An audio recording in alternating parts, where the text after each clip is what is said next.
Allez, c'est la CAN sur votre chaîne en ligne. Les Léopards jouent leur deuxième match le dimanche contre les Lions de l'Atlas du Maroc. Quelles sont les chances des fauves congolais, surtout face à une équipe qui a démarré cette compétition de la plus belle des manières?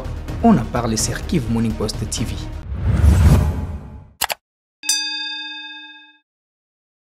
Allez, il a été avec nous depuis le début de cette compétition. Gaëtan Kombi, bonjour et surtout bonne arrivée. Bonjour Ben, bonjour à tous les abonnés de Kivu Morning Post. Les dimanches, tous les yeux des Congolais seront rivés vers la ville de San Pedro pour un match très capital face au Maroc.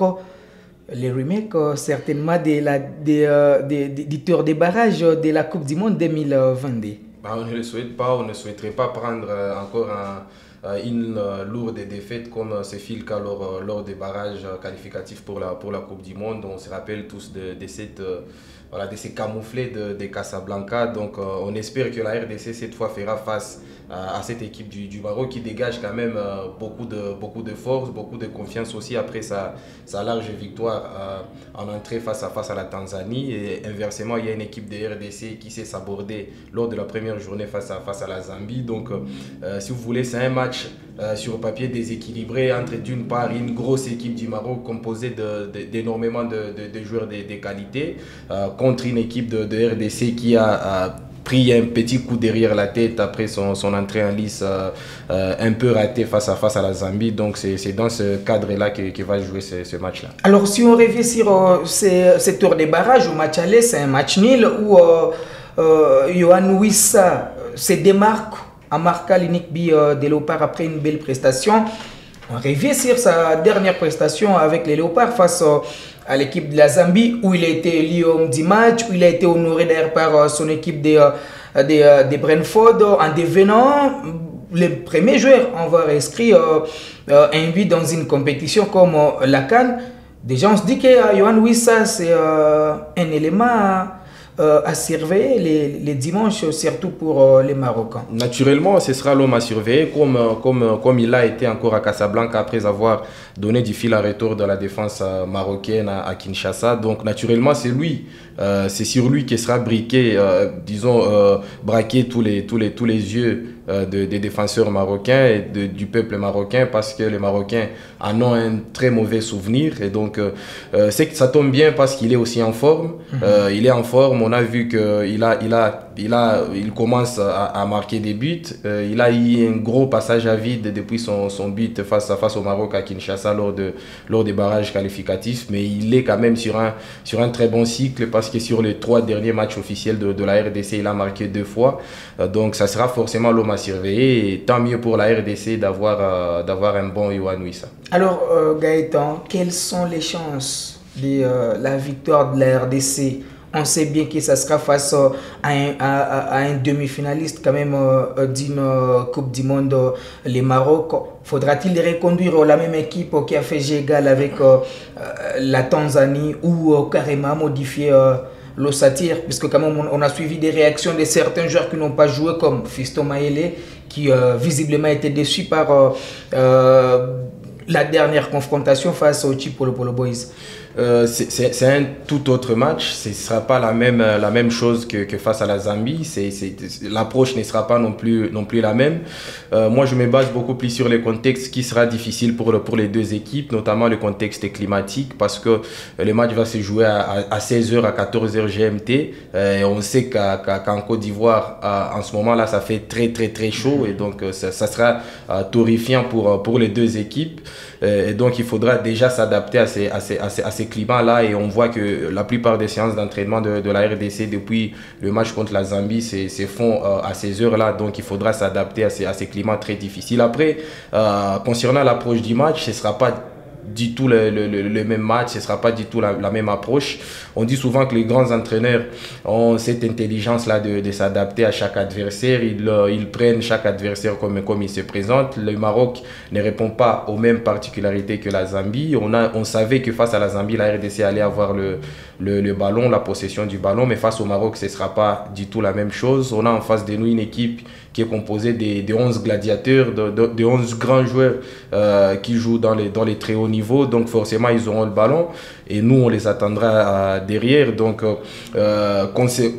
connaissant Sébastien Desabre, connaissant la manière dont il aborde ces genres de matchs, forcément, il y aura quelques changements, notamment dans la ligne offensive de l'équipe. Je peux, par exemple, entrevoir la titularisation d'un gars comme Meshak Elia, qui aime dévorer les espaces, qui est très précieux dans le jeu, dans les phases des contres, mais également peut-être la reconduction de Cédric Bakambu, parce que c'est les genres de matchs dans lesquels il est important. Mais il faudra voir. Mais ce que je retiens, c'est que ce ne sera pas le même match, ce ne sera pas le même adversaire, donc l'approche sera aussi différente. Dylan Bantubisika sera déjà en ordre pour mouiller les maillots. Est-ce que ça serait important de reconduire cette paire défensive de Chancel Memba et Inonga Baka, ou carrément changer Chancel Memba et Dylan? Ben, naturellement, il faudra changer parce qu'il y aura là un joueur qui est titulaire à son poste, qui revient, qui n'a pas été mis sur les bancs parce qu'il a été mauvais, mais il était suspendu. Donc, naturellement, Dylan Bantubisika devrait reprendre son poste, les secteurs gauche de la charnière centrale de la RDC. On a vu que face à la Zambie, bien sûr la défense a été irréprochable, mais on a vu que sur les buts, il y a eu un problème de communication. Ça prouve à suffisance que Mbemba se connaît moins avec Inonga Baka qu'avec Dylan Bantubisika, avec qui il forme une paire solide qui fait de la RDC l'une des meilleures défenses actuellement de la Coupe d'Afrique des Nations. Donc forcément, il faudra qu'il reprenne sa place, et moi je pense que Sébastien Desabre ne va pas lésiner sur ces détails-là. Gédéon Kaloulou, Arthur Maswaku, logique? Très logique. On sait que, d'ailleurs, c'est la question qu'on était en train de se poser sur cette équipe, sur les squelettes de cette équipe. On sait que Sébastien Desabre, depuis qu'il est là, il avait déjà une colonne vertébrale de l'équipe en tête. Il avait déjà un portrait robot de son 11 de départ à la Coupe d'Afrique Nations. Dans ce 11 de départ, il y a indiscutablement Arthur Maswaku. N'en déplaise à Joris Kayembe, qui a fait des très belles apparitions récemment avec la sélection. Mais également, il y a Gédéon Kaloulou qui est devenu incontestable depuis qu'il est là. Donc, moi, je pense que logiquement, ils seront reconduits les deux ailiers.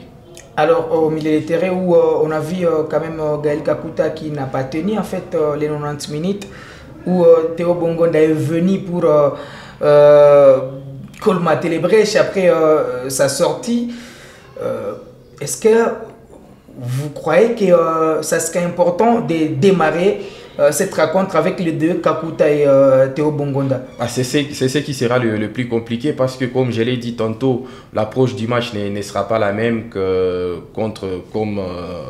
lors du match contre la Zambie, parce que là, autant face à la Zambie, on avait le monopole du ballon, on devrait normalement dominer, autant face au Maroc, on sera dans notre camp. Donc moi, j'entrevois plus une doublette au poste de milieu récupérateur, un type du genre Aaron Chibola pour épauler par exemple Charles Piquet, pour jouer simple, pour avoir surtout pour limiter les dangers, avoir un premier rideau défensif qui permettra à ce que notre défense ne soit pas perméable. Donc moi j'entrevois plus une doublette au niveau du poste de milieu récupérateur, voilà, afin que la défense soit beaucoup plus protégée et n'ait pas donné aux Marocains la possibilité d'avoir le monopole du milieu de terrain. Alors on va finir certainement avec les débuts de cette deuxième journée, où on a vu certainement les pays hôtes, la Côte d'Ivoire, passer à côté de son match.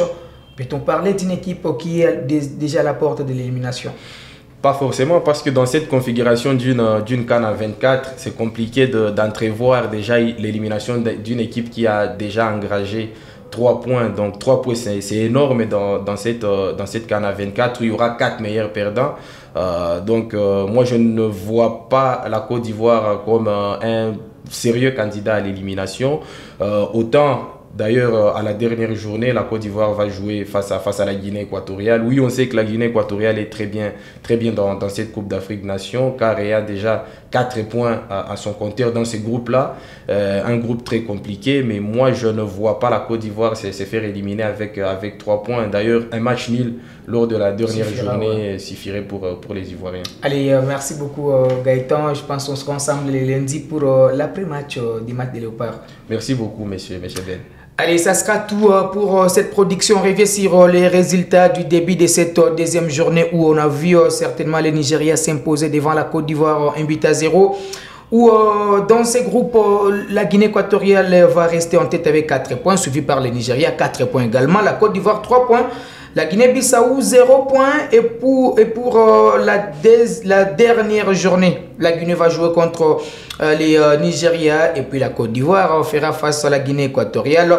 Et on n'a pas oublié certainement les jeux égaux de 2 partout entre les Ghana et l'Égypte. C'était un très grand match. Malheureusement, l'élément clé de l'effectif du Maroc a été remplacé suite à une blessure. Il s'agit de Mohamed Salah et c'est déjà un coup dur pour l'Égypte qui sera obligé de s'imposer lors de la dernière journée pour espérer une qualification. Ça s'annonce compliqué pour les pays les plus titrés sur les continents. Alors retenez les résultats pour plutôt les rendez-vous pour ce vendredi avec les Cap-Vert qui va jouer contre la sélection mozambicaine, le Sénégal contre le Cameroun et un très grand duel en tout cas de la soirée. Et puis la Guinée Conakry va jouer contre la Gambie. Alors on se fixe rendez-vous les lundis, ça sera avec un plaisir renouvelé.